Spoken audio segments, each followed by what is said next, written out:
ہاں، اس کی بہت نمونے دنیا میں آتے ہیں کہ مال کی وجہ سے مصیبت آئی، مال کی وجہ سے آفت آئی، مال کی وجہ سے جان گئی. جی ہاں، وہ تو اللہ تعالیٰ جب تک چلائیں گے وہاں تک چلے گا. ہاں، یہ نہیں کہ مال سے اور عہدوں سے کام بنیں گے، کہ جب تک اللہ بنائیں گے تب بنیں گے، وہ جب نہیں بنائیں گے تو پھر نہیں بنیں گے. یہی چیزیں وبال بنے گی. اس لیے جب میرے دوستو اعمال خراب ہوتے ہیں نعمتوں کے باوجود، تو پھر اللہ تعالیٰ حالات بگاڑ کر سزا دیتے ہیں. نعمت نہیں چھینتے، حکومت تو لائسنس چھین لے گی. جی ہاں، اللہ نہیں چھینے گا، بلکہ کیا کریں گے کہ حالات بگڑ دیں گے. حالات صرف اللہ کے قبضے میں ہے اور کسی کے قبضے میں نہیں ہے. حالات کا بننا بگڑنا یہ کسی قبضے میں صرف اللہ کا. جیسے موسم اللہ کے قبضے، سردی لا رہے، گرمی لا رہے، بارش لا رہے. رات چھوٹی ہو گئی، دن بڑے ہو گئے، دن چھوٹے ہو گئے، رات. یہ کون کرتا ہے؟ کیا یہ مثال بھی ہے کہ حالات تمہارے قبضے میں نہیں ہے. اگر اللہ تعالیٰ رات کو لمبی بنا دے قیامت تک تو اس کو کوئی چھوٹی نہیں بنا سکتا قرآن پاک میں.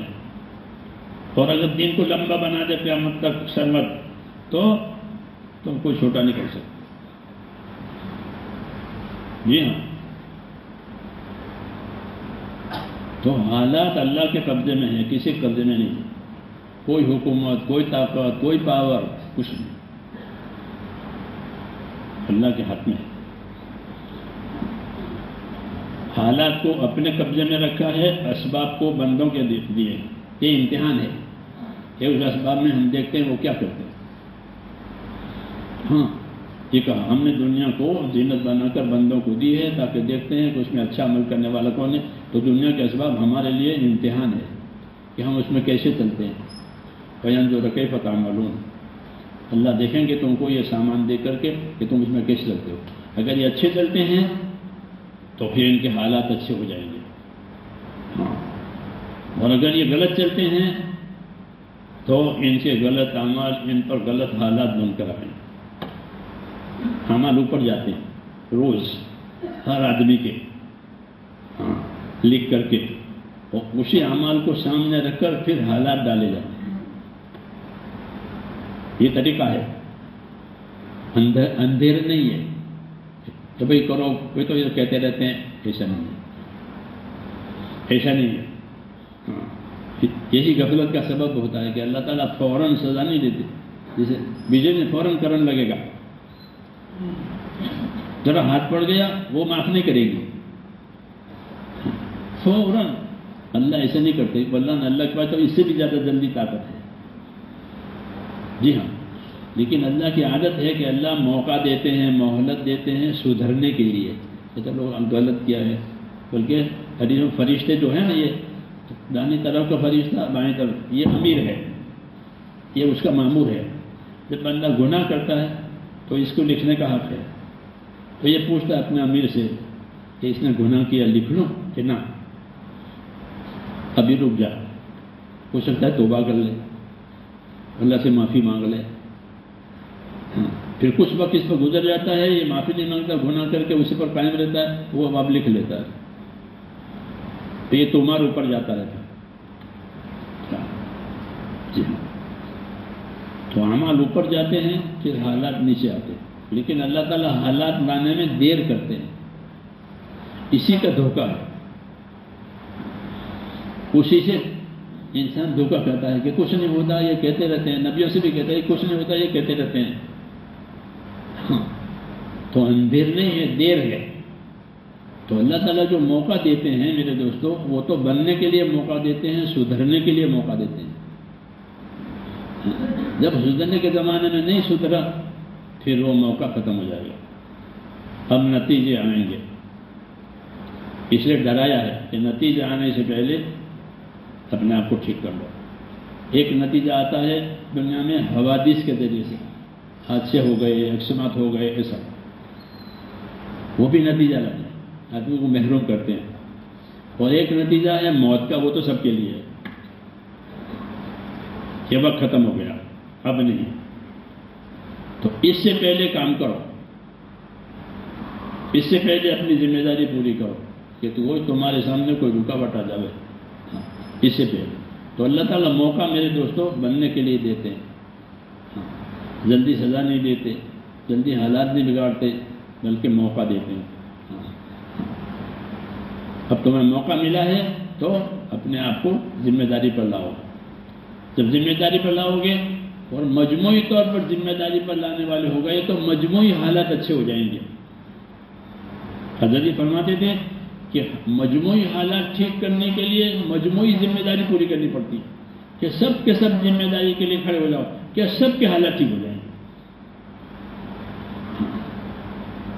ایک آدمی ذمہ داری پوری کرے گا تو اس کو اللہ تعالیٰ سکون دیں گے، اکیلے کو، جو اور سب کریں گے تو کہ سب کو سکون دیں گے، کیونکہ سب کے ذمے ہے، اور اللہ تعالیٰ کی مدد اتنی آئے گی جتنی ذمہ داری پوری کی جائے گی۔ قاعدہ ہے کہ المعونۃ علی قدر المعونہ، کہ اللہ کی مدد اتنی ملے گی جتنی ذمہ داری پوری کی جائے گی۔ اس لیے میرے بھائیوں، دنیا میں ذمہ داریوں کو بھی جاننا ہے اور ذمہ داریوں کو پورا کرنے کے لیے اپنے آپ کو تیار بھی کرنا ہے، کیوں کہ ہم کو پیدا ہی اس لیے کیا ہے، ہم کو کھانے پینے کے لیے نہیں پیدا کیا، کھانا پینا دینا ہی تو اللہ نے اپنے ذمے رکھا ہے، روزی دینا اپنے ذمے رکھا، جی ہاں، تمام حالات اپنے ذمے رکھے، اور ہم کو کہ تم کو تو ہم نے ایک کام کے لیے پیدا کیا ہے، جب تم اس کام پر آؤ گے تو اس کام کا اثر بھی ہوگا، اس کام کا اجر بھی ہوگا، دونوں ہوں گے۔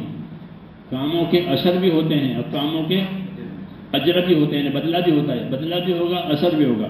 اس کے لیے کہ تہجد کی نماز پڑھو، کہ کیا ہوگا کہ تہجد کی نماز میں گناہوں سے روک ہے اور بدن کی تندرستی ہے۔ یہ میں نے مثال دی کہ جو اعمال اللہ تعالیٰ نے ہم کو کرنے کے لیے دے ہیں اس میں اجر بھی ہے، یعنی بدلہ بھی ہے، اور اس کا اثر بھی ہے۔ جیسے دنیا کی چیزوں میں نا پانی میں، ہوا میں، دوا میں اثر ہوتا ہے، ایسے ہی عملوں میں بھی اثر ہوتا ہے، کہ ان عمل کا یہ اثر ہے، اس عمل کا یہ اثر ہے۔ جیسے نماز، کہ نماز برائیوں سے روک دے گی، نماز روزی میں برکت لاوے گی، نماز دعا میں قبولیت کراوے گی، یہ اس کا اثر ہے۔ پھر نماز کا جو اجر ملے گا وہ الگ ہے، کہ 5 نماز پڑھیں گے اور 50 نماز کا اجر ملے گا، وہ جمع سے نماز پڑھیں گے اس کا اجر الگ ہے، جی ہاں، اول وقت میں پڑھیں گے، تکبیر اولیٰ کے ساتھ پڑھیں گے، اس کا اجر الگ ہے، جی ہاں۔ تو اجر اور ثواب وہ تو اللہ بہت دیں گے، وہی اصل ہے کہ آدمی کو اس کے عمل کا اچھے سے اچھا بدلہ ملے، دنیا میں برکت کے طور پر، آخرت میں بدلے کے طور پر، یہ اس کو ملے، یہ اس کی خوش نصیبی ہے کہ دنیا میں برکت کے طور پر اللہ نے دیا اس عمل کی وجہ سے، اور آخرت میں بدلے کے طور پر دیا، یہ تمہارا بدلہ ہے، یہ لے لو، اور وہ ہمیشہ کے لیے ہوگا، یہ اس کی خوش نصیبی کی بات ہے۔ اگر یہ نہیں ہے اعمال تو میرے دوستوں آخرت کا بدلہ بھی نہیں، دنیا کی برکت بھی نہیں، ہاں بلکہ ناراض ہو کر کے پھر الجھنوں والے حالات لائیں گے۔ ادنا سزا یہ ہے کہ لوگوں کو الجھنوں میں ڈالا جائے اللہ کی طرف سے، یہ ادنا سزا ہے، کیونکہ آخری سزا وہ تو موت پر ہے، اس کی اپیل نہیں ہے، موت پر جو سزا آئے گی اس کی اپیل نہیں ہوتی، اس کی توبہ نہیں ہوتی، ختم ہو گیا۔ اس سے پہلے کی زندگی میں، کہ اس کے پہلے کی زندگی میں ہلکی ہلکی سزائیں آتی ہے تاکہ اللہ کی طرف رجوع کرے، ہاں اسی لیے حالات بگڑتے ہیں، تنبیہ کرنے کے لیے، صحیح راستے پر لانے کے لیے، عذاب کے طور پر نہیں، یہ اتنا سزا ہے تاکہ صحیح راستے پر آئے۔ اس لیے جب آدمی کی حالات بگڑے تو حکم یہ ہے کہ توبہ کرو، استغفار کرو، اللہ سے معافی مانگو اور راستے پر آ جاؤ، تو پھر اللہ تعالیٰ حالات کو بدلیں، کیونکہ وہ اسی لیے ڈالے گئے ہیں۔ نبیوں کی یہ تعلیم ہے، دنیا والوں کی جو بھی ہو وہ الگ ہے، نبی کی تعلیم یہ ہے کہ جب تمہارے حالات بگڑیں تو تم توبہ استغفار کر کے صحیح راستے پر آ جاؤ۔ نوح علیہ السلام نے اپنی قوم کو یہی تعلیم دی تھی، جب ان کی قوم نے ان کی بات نہیں مانی تو پہلے اللہ نے ان کے حالات بگاڑے، ان کی زمینوں میں، ان کے اولادوں میں طرح طرح کے نقصان اور کیا کیا، تو وہ پریشان ہوئے۔ تو نوح علیہ السلام نے فرمایا کہ تم پریشان ہو گئے ہو، اب میں تمہیں اس کا علاج بتاؤں کہ تم اللہ سے اپنے گناہ بخشواؤ، استغفروا ربکم، اپنے گناہوں کو تم اللہ سے بخشواؤ تو اللہ بہت معاف کرنے والا ہے، اور جو تمہارا نقصان ہوا ہے وہ نقصان بھی اللہ تعالیٰ اس کو بدلہ دے دے گا، بھرپائی کریں گے اللہ پاک اس کو۔ یہ بتایا کہ تم اللہ سے توبہ کرو، اپنے قصور معاف کرواؤ تو پھر معاملہ صحیح ٹھیک ہو جائے گا۔ یہ نبیوں کا طریقہ ہے کہ کوئی بھی دشواری پیش آوے تو اللہ سے اپنے گناہوں کی معافی مانگو۔ غم چو آمد زود استغفار کن، کوئی غم آیا تو جلدی استغفار کر، کہ غم بامر خالق آمد کار کن، کہ یہ غم اللہ کے حکم سے آیا ہے اس لیے اللہ کو راضی کر لے۔ کوئی غم کوئی پریشانی اللہ کے حکم کے بغیر نہیں آتی، وہاں سے فیصلہ ہوتا ہے، وہاں سے فیصلہ ہوتا ہے کہ اب یہ چیز جائے۔ یہ ہمارا ایمان ہے کہ جو کچھ کرتے ہیں وہ کون کرتے ہیں؟ کہ اللہ کرتے ہیں، پھر اس سے اسباب بنتے ہیں جو بھی بنتے ہیں۔ جی ہاں، اور اصل کرنے والا کہ اللہ ہے، اس لیے کہا کہ یہ چیز اللہ کی طرف سے آئی ہے تو تم اللہ ہی کی طرف رجوع کرو، اپنا راستہ بدلو۔ تو غلط راستے پر چلے گئے تھے، ٹھوکر کھائی ہے، نقصان ہوا ہے تو صحیح راستے پر آؤ۔ یہی دعوت ہے میرے دوستوں کہ اپنی زندگی کو ہم اللہ تعالیٰ کے حکموں کے ساتھ اور اس کے طریقوں کے ساتھ سیکھ کر سمجھ کر کریں، سر سے اترتی ہوئی نہیں، تو پھر اس کا اجر بھی ہوگا، اس کا اثر بھی ہوگا، دونوں ہوں گے، اور برکتیں آئے گی، حالات بنیں گے۔ جو حالات بگڑے ہیں یا بگڑتے ہیں اللہ تعالیٰ اس کو اپنی قدرت سے بنائے گا جس طرح اس کی قدرت سے بگڑے۔ یہ ہمارا راستہ جو ہے وہ یقینی راستہ ہے، باقی راستے سب ایسے تجربے کے خطرے کے ہیں، یہ یقینی راستہ ہے کہ اللہ راضی ہو گیا کہ سارے حالات ٹھیک ہو جائیں گے۔ من اصلح ما بینہ و بین اللہ اصلح اللہ ما بینہ و بین خلقہ، جس نے اپنا اور خدا کا معاملہ ٹھیک کر لیا تو اللہ اس کا اور مخلوق والا معاملہ ٹھیک کر دے گا۔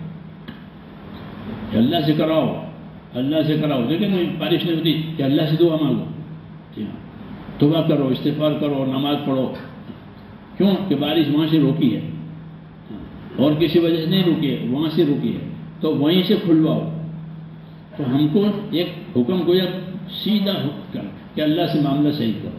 اس لیے میرے دوستوں زندگی کو اللہ تعالیٰ نے ہمیں ذمہ داریوں کو پورا کرنے کے لیے دی ہے، ذمہ داریوں کے پورا کرنے کے بقدر مدد آئے گی۔ ہاں، قاعدہ ہے المعونۃ علی قدر المعونہ، کہ اللہ اتنی مدد دے گا جتنی ذمہ داری پوری جائے۔ ذمہ داری نہیں پوری کی ہے، غفلت ہے، تو پھر اللہ کی مدد نہیں ہوگی، کھانے پینے کی چیزیں دے دیں گے جیسے جانوروں کو دیتے ہیں، دشمنوں کو دیتے ہیں، سب کو دیتے ہیں، اور یہ کوئی کمال نہیں ہے، یہ کوئی کمال نہیں ہے، اور نہ اللہ کے ہاں اس کی کوئی قیمت ہے، بلکہ یہ تو اس کے لیے وبال بننے والا ہے کہ نافرمانی کے ساتھ دنیا ملی ہے کہ وبال بنے گی، اور تابعداری کے ساتھ دنیا ملی ہے کہ یہ نعمت بنے گی، اور اس سے یہ آخرت بنائے گا۔ جی ہاں، تو ہمیں اپنی دنیا سے آخرت بنانے کی دعوت ہے، اور وہ میرے دوستوں دین پر چلنے سے دنیا سے آخرت بنتی ہے۔ ہاں، اور دین پر چلنے کے لیے اور دین کو زندگی میں لانے کے لیے دین کی محنت کا ہونا ضروری ہے۔ جس چیز کی محنت ہوگی اس کا نفع سامنے آئے گا، محنت ہی نہیں ہے تو اس کا کوئی نفع نہیں ہے۔ دین کا نفع لینے کے لیے دین کی ایسی محنت کرنی ہے کہ جس سے ہمارے ایمان میں ترقی آوے، ہمارے اعمال میں اخلاص آوے، ہمارے اخلاق بنے، ہمارے دلوں میں خدا کا خوف پیدا ہو جاوے۔ یہ پیدا کرنا ہے۔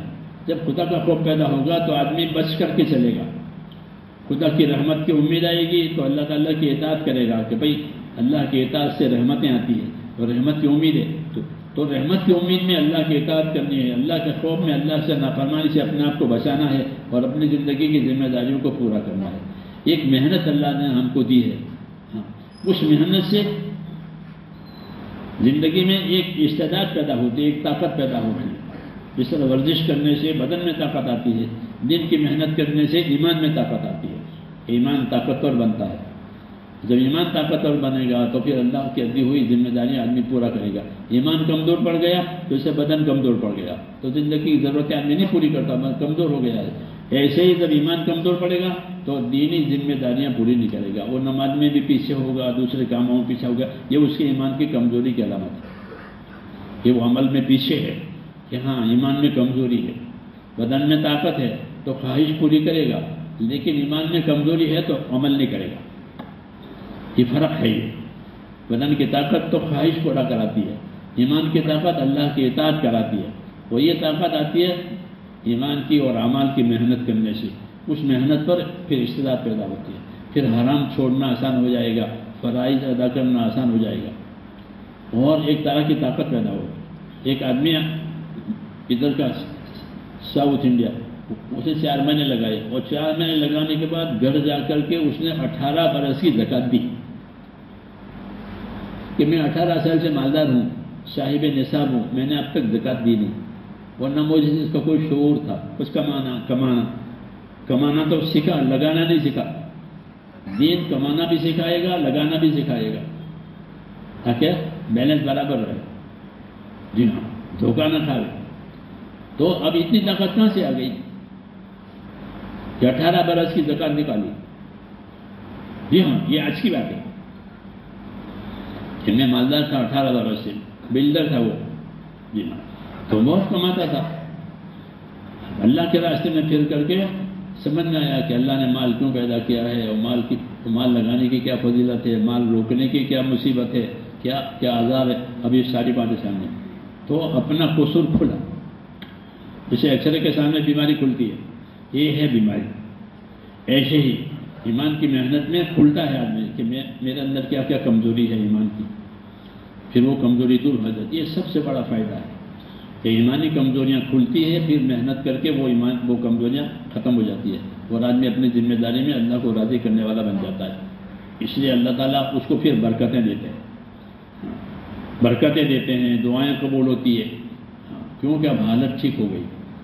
اس لیے میرے بھائیو، اللہ کا یہی وعدہ ہے کہ جو محنت کریں گے ان کو ہدایت دیں گے. والذین جاہدوا فینا لنہدینہم سبلنا، کہ جو ہمارے راستے کی محنت کریں گے ہم اپنے راستے کی ان کو ہدایت دیں گے. تو حرام چھوڑنا آسان ہو جائے گا، فرائض ادا کرنا آسان ہو جائے گا، دوسروں کا حق ادا کرنا آسان ہو جائے گا، اپنی آخرت بنانا آسان ہو جائے گا. ایک محنت بھی ہے اللہ نے، اور ایسی دی ہے کہ ساری دنیا میں لوگ کر رہے ہیں، ہر علاقے کے، ہر ملک کے، اور ان کو اپنا نفع سمجھ میں آتا ہے. اپنے اولادوں کو اس پر لگا رہے ہیں، مالوں کو لگا رہے ہیں.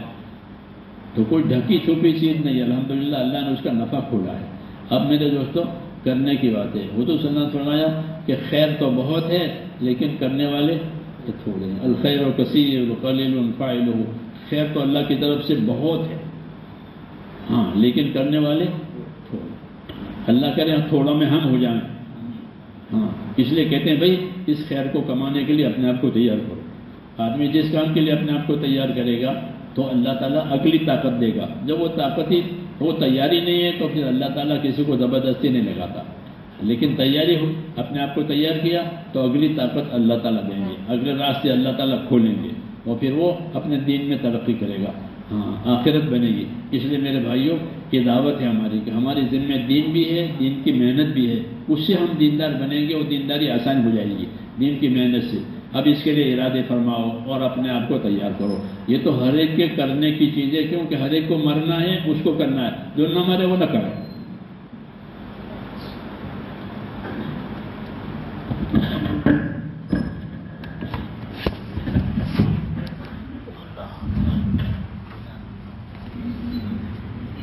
صلی وسلم وبارک علی سیدنا محمد النبی الأمی وآلہ وصحبہ اجمعین. ربنا ظلمنا انفسنا وان لم تغفر لنا وترحمنا لنكونن من الخاسرين. اللهم اغفر لي ولوالدي واغفر يا رب لجميع المؤمنين والمؤمنات والمسلمين والمسلمات الأحياء منهم والأموات ولإخواننا الذين سبقونا بالإيمان ولا تجعل في قلوبنا غلا للذين آمنوا ربنا إنك رؤوف رحيم. اللهم أقبل بقلوبنا إلى دينك وأقبل بقلوب جميع المسلمين إلى طاعتك.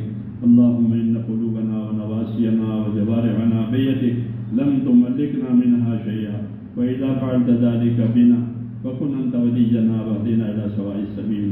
اے اللہ ہماری مغفرت فرما. اے اللہ ہماری اور پوری امت کی پوری مغفرت فرما. پوری امت پر سے اپنی ناراضگی اٹھا لے. پوری کی پوری امت کو رضا والے راستے پر ڈال دے. اے اللہ امت کو رضا والے راستے پر ڈال دے. جس کام کے لیے یہ امت کو وجود دیا گیا ہے، اے مولا اس عالی کام کی طرف پوری امت کو متوجہ فرما دے. ایک ایک فرد امت کو توفیق عطا فرما. اے اللہ توفیق عطا فرما، فکر عطا فرما، ہمت عطا فرما، اور اپنی زندگی کی ذمہ داری پوری کرنے کی موت سے پہلے توفیق عطا فرما. تمام رکاوٹوں کو، پریشانیوں کو، دشواریوں کو اپنی قدرت سے ختم فرما، عافیت، راحت، صحت، سلامتی ہم کو، ہم اور ہمارے اندر اور ہمارے اسباب کے اندر صحت، سلامتی اور عافیت پیدا فرما، دشواریوں کو آسان فرما، بیماریوں کو ختم فرما، جتنی رکاوٹیں ہیں یا اللہ اپنی قدرت سے دور فرما کر آسانیاں پیدا فرما۔ ربنا آتنا فی الدنیا حسنہ وفی الآخرۃ حسنہ وقنا عذاب النار وصلی اللہ تعالی سبحان ربک رب العزۃ عما یصفون۔